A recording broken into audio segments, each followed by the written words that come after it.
ඉතින් හැමෝම අයිබෝන් කියලා පිළිගන්නවා මගේ වීඩියෝ එකට.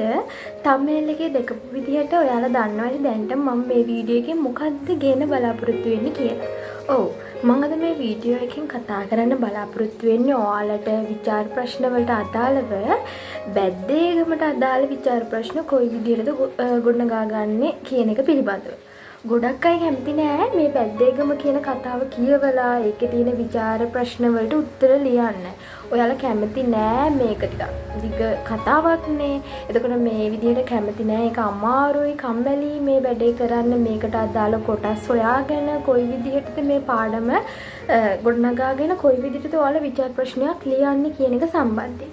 ඉතින් මේ වීඩියෝ එකෙන් මම ගේන්න බලාපොරොත්තු වෙන්නේ ඔයාලා මොනවද පාඩම් කරගන්න ඕනි උදාහරණ මොනවද කොටස් මොන වගේ දේවල් පිළිබඳවද ඔයාලා අවධානයක් යොමු කරන්න ඕනි කියන කාරණා පිළිබඳව. එතකොට මේ වීඩියෝ එක බලලා ඔයාලට පුළුවන් ලේසියෙන්ම මේ බැද්දේගම ආශ්‍රිතව තියෙන ඕනම විචාර ප්‍රශ්නයකට මේ විදිහට උත්තර ලියා ගන්න. ඔයාලා මම මේ දෙන කොටස් ටික මම මේ දෙන උද්දෘත පාඨ අවස්ථා සම්බන්ධතා ටික ඉක්මනට ලේසියෙන් මතක තියාගත්තොත් ඔයාලට පුළුවන් මේ බැද්දේගමට අදාළ ඕනම විචාර ප්‍රශ්නයක් ගොඩනගා ගන්න. එහෙනම් අපි බලමු කොයි විදිහටද මේක ගොඩනගා ගන්න කියන එක පිළිබඳව. මං ඔයාලට ඉස්සෙල්ලාම සඳහන් කරපු ආකාරයට අපි බැද්දේගමට අදාළ විචාර ප්‍රශ්න ලියද්දි දැන් අපි බැද්දේගම කියන කතාවට අවධානයක් දුන්නොත් අපි කොටස් දෙකක් යටතේ මේකදී සාකච්ඡා කරන්න ඕනේ. ඒ කියන්නේ අපි එක කොටසක් විදියට ගත්තොත් බැද්දේගමට අවධානයක් යොමු කරලා ඒකේ උද්දෘත පාඩම් කරගෙන විචාර ප්‍රශ්න ගොඩනගා ගන්න ඕනේ කොටස. ඒක තමයි එක කොටසක්. අපි අනිවාර්යෙන් බැද්දේගමට අදාළ විචාර ප්‍රශ්න ගොඩනගා ගන්න ඕනේ ඒක කොටසක්. ඒ වගේම තමයි අපි මේකට අදාළ ඒ කියන්නේ බැද්දේගම නිර්මාතෘවරයා ලෙනඩ් උල්ෆ් මහතා සහ ඒ.පී. ගුණරත්නයන් පිළිබඳව ඔවුන්ගේ වටපිටාව නිර්මාණය වෙච්ච ආකාරය. එතකොට ඒක කොයි විදිහටද නිර්මාණය කරේ ඒකට දායක වෙච්ච අත්දැකීම් මොනවද පසුබිම කොයි ආකාරයෙන්ද අන්න ඒ කොටස් ටික පිළිබඳවත් අපි පොඩ්ඩක් අවධානයක් යොමු කරගෙන ඉන්න ඕනේ. ඒතර එක කොටසක් තමයි විචාර ප්‍රශ්න ටික. අපි ඒක කොහොමත් ලොකු අවධානයක් දීලා බලන්න ඕනේ. ඒ වගේම තමයි අනිත් කොටස තමයි ඔයාලා මේ බැද්දේගම ආශ්‍රිතව ඒකට පසුබිම් වෙච්ච එක නිර්මාණය වෙන්න පසුබිම් වෙච්ච පරිසරය පිළිබඳව අවබෝධයක් ලබා ගන්න ඕනේ. මම හිතනවා මම මේ කියා දුන්න කාරණාව ඔයාලට පැහැදිලි වෙන්නේ නැති කියලා. මං ඒ කියන්නේ බැද්දේගමට අදාළ පරිසරය ඒ බැද්දේගම නවකතාව නිර්මාණය වෙන්න බලපාපු පරිසරය පිළිබඳ වෙන වීඩියෝ එකකින් අරන් එන්න. මං අද බලාපොරොත්තු වෙන්නේ විචාර ප්‍රශ්න කොහොමද ගොඩනගා ගන්න කියන එක සම්බන්ධයෙන්. ඔයාලා මම මේ පෙන්නන විදිහට ඒ කියන්නේ මෙන්න මේ විදිහට ඔයාලට ෂෝට් නෝට් එකක් හදාගන්න පුළුවන් නම් ගොඩක් වටිනවා. එතකොට ඔයාලට පුළුවන් මම මේ දෙන කොටස් වලට අනුකූලව මේ කොටස් ටික ලියාගෙන බැද්දේගම ලේසියෙන්ම විචාර ප්‍රශ්න ගොඩනගා ගන්න. එතකොට ඔයාලා ඉස්සෙල්ලාම මේ මම පෙන්නපු විදිහට මේ ආකාරයට ඔයාලා දන්නවනේ ඔයාලා කැමති විදිහට ඔයාලට පුළුවන් ලේසි විදිහකට ඔයාලා ෂෝට් නෝට් එකක් හදාගන්න. එතකොට අපි මේ විචාර ප්‍රශ්නයක් ලියද්දි බැද්දේගමට අදාළ විචාර ප්‍රශ්නයක් ලියද්දි මම කතා කරන්නම් කොයි කොටස් වලින්ද අපිට විචාර ප්‍රශ්න වලට මුහුණ දෙන්න සිද්ධ වෙන්නේ කියලා. ඔයාලා දන්නවා විශේෂයෙන්ම ප්‍රධාන මාතෘකා කීපයක් ඇසුරින් තමයි මේ සිංහල පේපරේ තියෙන හැම විචාර ප්‍රශ්නයක්ම ගොඩ නැගෙන්නේ කියලා. අන්න ඒ කොටස් ටික හරියට අඳුරගත්තොත් ඔයාලට පුළුවන් මේ බැද්දේගම විතරක් නෙමෙයි ඕනම විචාර ප්‍රශ්නයකට ඕනම පාඩමක ඒ කියන්නේ කෙටි කතා නවකතා ඔයාලා දන්නවනේ ඔයාලට සිංහල විචාර පේපරේ තියෙන දේවල් අන්නේ ඕනම දෙයකට විචාර ප්‍රශ්නයකට මුහුණ දෙන්න. එතකොට මම අද කියා දෙන්නම් මේ විදියට කොහොමද බැද්දේගම අපි ගොඩනගා ගන්න කියලා. ඉතින් මම මේ කියපු ආකාරයට අපිට ගන්න පුළුවන් පළවෙනි මාතෘකාව තමයි සරල බස් වහර. කොහොමද මේ කතුවරයා කියවන්නාට සරල ආකාරයට තේරුම් ගන්න පුළුවන් වෙන විදියට කොයි විදිහටද මේ සරල බස් වහර කියන එක යොදාගත්තේ කියන එක. ඔයාලා මම අර පෙන්නු විදිහට ෂෝට් නෝට් එකක් නිර්මාණය කර ගනිද්දී ඔයාලා ඒකේ උඩින්ම ලියා ගන්න ඉස්සලම් බැද්දේගම කියන මාතෘකාව දාලා ඊට පස්සේ ඒකේ අනු මාතෘකාවක් විදිහට ඔයාලා ලියා ගන්න සරල බස් වහර කියලා. එතකොට අපිට දැන් ඒක බැලුවම තේරෙනවා කොහොමද මේ කතුවරයා සරල බස් වහර යොදාගත්තේ කියලා. හරි. දැන් ඒකට අදාළ ඔයාලා පාඩම් කරගන්න ඕනේ උද්ෘත ටික මම ඔයාලට දෙන්නම්. ඔයාලා මේ ටික ඔය කියන්නේ මම දෙන ඔක්කොම පාඩම් කරගන්න ඕනේ. ඔයාලට කැමති ලේසි ටිකක් පාඩම් කරගන්න. පළවෙනි එක තමයි ලියා ගන්න පුළුවන් නම් ගෙමි පැටිත්තියේ ඇයි උඹ විල අතහැර දාලා ආවේ? උඹේ මේ පුංචි බඩට ඇති වෙන්න කෑම නැද්ද ඒකි? බතුයි, පොළුයි, අඹයි, පුංචි කුරක්කන් රොටි. ඉතින් ඔයාලට තේරෙනවා ඇති මේක මේ කතුවරයා කියවන්නාගේ තේරුම් ගැනීමට අවධානයක් යොමු කරලා ලේසියෙම සරල බස්හරක් යොදාගෙන තමයි මේ පාඩේ නිර්මාණය කරලා තියෙන්නේ කියලා. ඒ කියන්නේ අපිට කියන්න පුළුවන් කෙටි වචන යොදාගෙන නිර්මාණය කරලා තියෙනවා. දැන් ඔයාලට තේරෙනවනේ මම මේ උදාහරණ දුන්නාම කොහොමද මේක හඳුන්වන්නේ කියලා. ඒ කියන්නේ බතුයි, පොළුයි, අඹයි, පුංචි කුරක්කන් රොටි මේ වගේ චූටි පොඩි වචන යොදාගෙන තියෙනවා මේ කතුවරයා.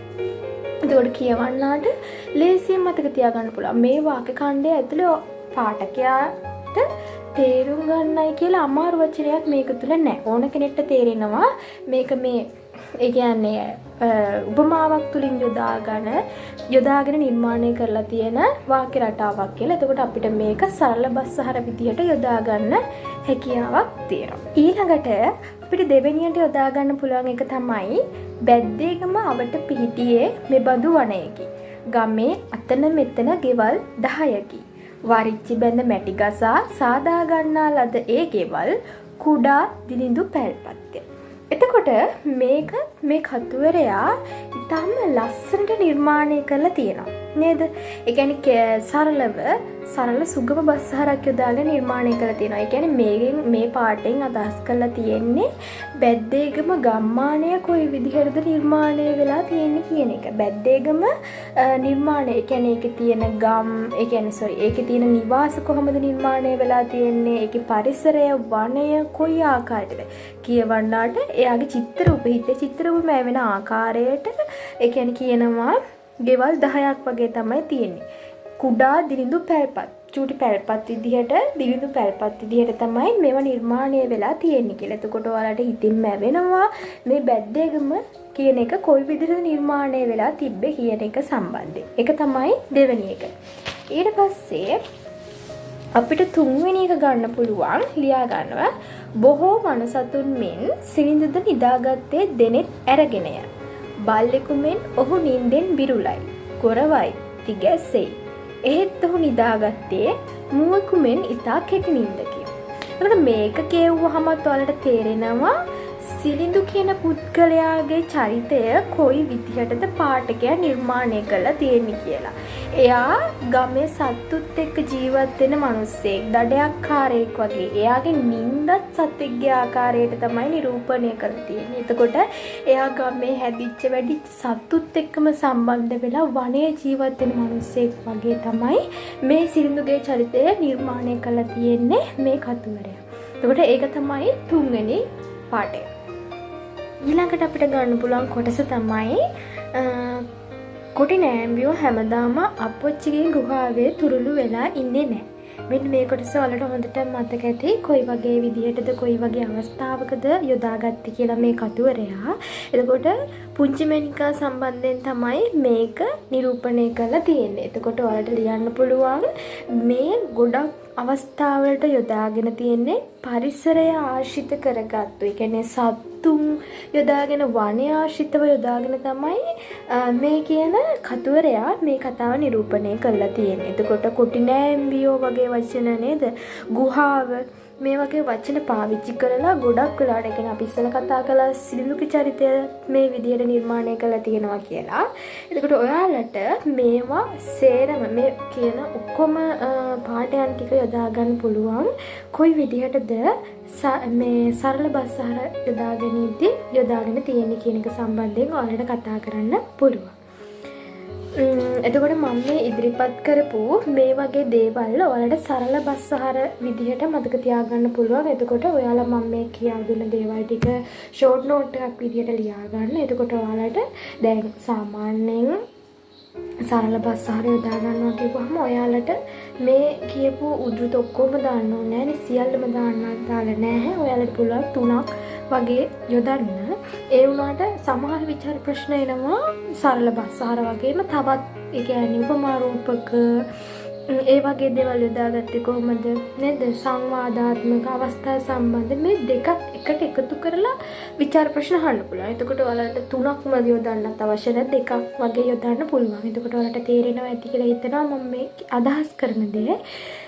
ඔයාලා මේ මම ඉදිරිපත් කරන හැම කොටසකින්ම උද්ෘත 3 ගානේ බලන් ගියොත් ගොඩක් වටිනවා. හරිද? එතකොට මම මේ ඉදිරිපත් කරපු කරුණු ටික ඔයාලා මතක තියාගන්න. ඊළඟට මට ඉදිරිපත් කරන්න පුළුවන් කොටස තමයි උපමා රූපක සහිත භාෂාවක් මේ කතුවරයා යොදාගෙන තියෙනවා. උපමා රූපක. හරිද? මේ භාෂාව යොදා ගනිද්දී පාඨකයා මේක නිර්මාණය කතුවරයා මේක නිර්මාණය කරද්දී උපමා රූපක සහිත භාෂාවක් යොදාගෙන තියෙනවා කියලා. මේකට ගන්න පුළුවන් උදාහරණ මොනවද කියලා මම ඔයාලට ඉදිරිපත් කරන්නම්. මහ මුහුදක් සේ පෙනුණු ගම වටා පිහිටි වන රොද නිසා. එතකොට ඔයාලට පුළුවන් තිප්පේලියක් තියලා මේ ඔයාලා ඔක්කොම ලියන්න අවශ්‍ය නැහැ. මේ යම් කිසි කොටසක් මේකට අදාළව ඔයාලට මේ උදාහරණයක් විදිහට පෙන්නන්න තිබ්බනම් ඇති. එතකොට පළවෙනි එක තමයි මහ මුහුදක් සේ පෙනුණු ගම වටා පිහිටි වන රොද නිසා. එතකොට ගම වටේට තියෙන වනාන්තරය මහ මුහුදක් වගේ ගම වට කරගෙන ඉන්නවා කියන එක තමයි ඉදිරිපත් කරලා තියෙන. එතකොට ඔයාලට මේක සරල බස් ආහාරයටත් යොදා ගන්න හැකියාවක් තියෙනවා. විශේෂයෙන්ම මේක වලට යොදා ගන්න පුළුවන් උපමා රූපක සහිත භාෂාව කියන එක සම්බන්ධයෙන් විචාර ප්‍රශ්නයකදී අහනවා උපමා රූපක කොහොමද මේ කතුවරයා යොදාගෙන තියෙන්නේ කියන එක. එතකොට මේක ලියන්න පුළුවන්. ඊළඟ එක තමයි කුණාටුවකට අහුවෙච්ච පුළුන් රොදක් වගේ. නේද? ඒකත් උපමාවක්. ඊට පස්සේ කරඳ මල්මෙන් සුද්දට දිලිසුණු දතුත්. දත් විස්තර කරලා තියෙන්නේ කරඳ මල්මෙන් සුද්දට දිලිසුණු දතුත්. මේ විදිහට තමයි මේ කතුවරයා දත් සුදු පාටට දිලිසෙනවා කියලා ඉදිරිපත් කරලා තියෙන්නේ. ඊට පස්සේ බොහෝ වනසතුන් මෙන් සිලින්ද නිදාගත්තේ දෙනෙත් ඇරගෙනය. අපි මේක සරල බස් ආහාරයටත් යොදාගත්තා. එතකොට ඔයාලට මතක ඇති මේ වගේ දෙකටම අදාළව මතක තියාගත්තාම ඔයාලට ලේසි හැම එකකටම යොදා ගන්න මම හිතන විදිහට. එතකොට මේ කියන විදිහට සිලින්දුත් වනසතෙකුට උපමා කරලා තියෙනවා. එයා දෙනෙත් ඇරගෙන නිදාගත්තේ. බිරුලයි මම ඔයාලට කලින් සරල බස් ආහාරයේදී මේක ඉදිරිපත් කරා. මම හිතන විදිහට මේක ඔයාලට උපමා රූපක විදිහටත් යොදා ගන්න පුළුවන්.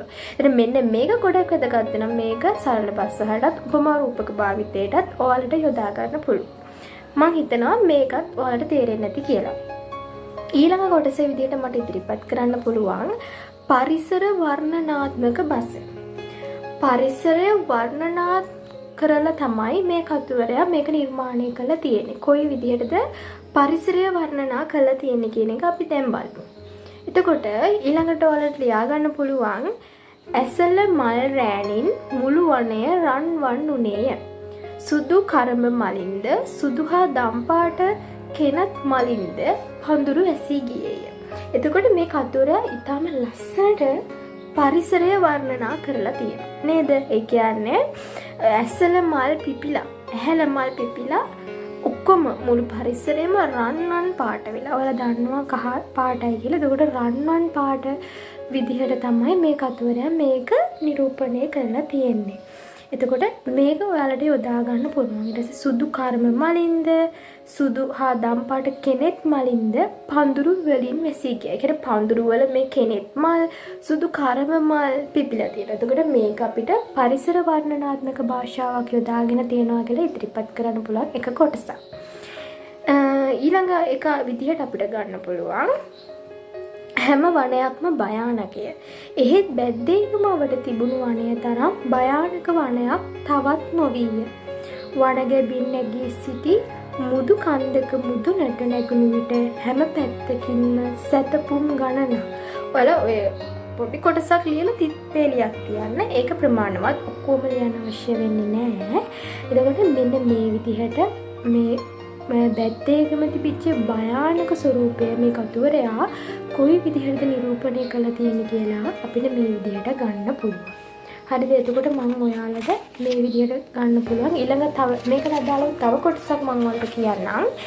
ලියා ගන්න එකත් ඉන්දිකටු වැනි තියුණු දිග කටු ඇති මස් සහිත ඝන පතු වලින් ගහන පතොක් ගස් පිළිකුලක් බියක් උපදවන සුළු විය. ඒ කියන්නේ මේ බැද්දේගම වනයේ තිබිච්ච පතොක් ශාකය කොයි තරම් භයානක විදිහට නිර්මාණය වෙලා තියෙනවද, ඒක කොයි විදිහටද වැවිලා තියෙන්නේ, වැඩිලා තියෙන්නේ, හැදිලා තියෙන්නේ කියන එක මේ කතුරයා ඉතාම ලස්සනට ඉතාම අපිට චිත්‍රරූප මැවෙනවා මේවා කොයි විදිහටද මේ විදිහට මේ වනයේ පිහිටලා තියෙන්නේ කියන එක සම්බන්ධයෙන්. එතකොට මම හිතනවා මේ පරිසර වර්ණනාත්මක භාෂාවට අදාළ මේ උද්දෘත තුන ඔයාලා පාඩම් කරගත්තා නම් ඔයාලට ඕනම රචනා ප්‍රශ්නයකට අදාළ විචාරයක් ලියා ගන්න පුළුවන් කියලා. එතකොට මම හිතනවා මෙන්න මේ වගේ කොටස් ඉදිරිපත් කරාම ඔයාලට ලේසියෙම මේවට අදාළ උද්දෘත මතක තියාගන්න පුළුවන් කියලා. එතකොට අපි මේ දැන් ඉදිරිපත් කරේ ඉස්සෙල්ලාම ඉදිරිපත් කරත් සරල බස්සහර කොහොමද යොදාගත්තේ, ඊට පස්සේ උපමා රූපක කොයි විදිහටද පාවිච්චි කළේ, ඊට පස්සේ පරිසර වර්ණනාත්මක භාෂාව කොයි විදිහටද යොදාගත්තේ කියන එක සම්බන්ධයෙන් මම මේ කියා දුන්න උද්දෘත වලින්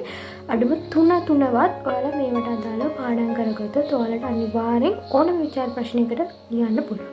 ඒ වගේම තව ඔයාලට ඉදිරිපත් කරන්න ඕනේ කොටස් ටිකක් තියෙනවා. කෙටි වෙකි හා දිගු වෙකි කොහොමද භාවිතා කරේ, ජන විවහාරයන් කොයි විදිහටද දාගත්තේ, ඊට පස්සේ උපමා, ඊට පස්සේ සංකේත කොයි විදිහටද භාවිතා කරලා තියෙන්නේ, ඊට පස්සේ සජීවී භාෂාව, පැරණි ඇදහිලි සහ විශ්වාස, මෙන්න මේ වගේ කොටස් කීපයකට අදාළව ඔයාලා පාඩම් කරගන්න ඕනේ. මම මේ ඉදිරි කොටස් වලට අදාළ උද්දෘත පාඩයන්, අවස්ථා සම්බන්ධයන් මේ කොටස් ඔයාලට ඊළඟ වීඩියෝ එකෙන් අරන් එන්න. ඒක නිසා අනිවාර්යෙන් subscribe කරලා තියාගන්න, like කරලා තියාගන්න. මේ විදියට මේ බැද්දේගමට අදාළ ඊළඟ කොටස් ටික මම ඊළඟ වීඩියෝ එකෙන් අරන් එන්නම්. ඔයාලට ඒකට පුළුවන් බැද්දේගමට අදාළ ඕනම විචාරයක් ලස්සනට ගොඩනගා ගන්න. එහෙනම් ඊළඟ වීඩියෝ එකෙන් හම්බෙමු.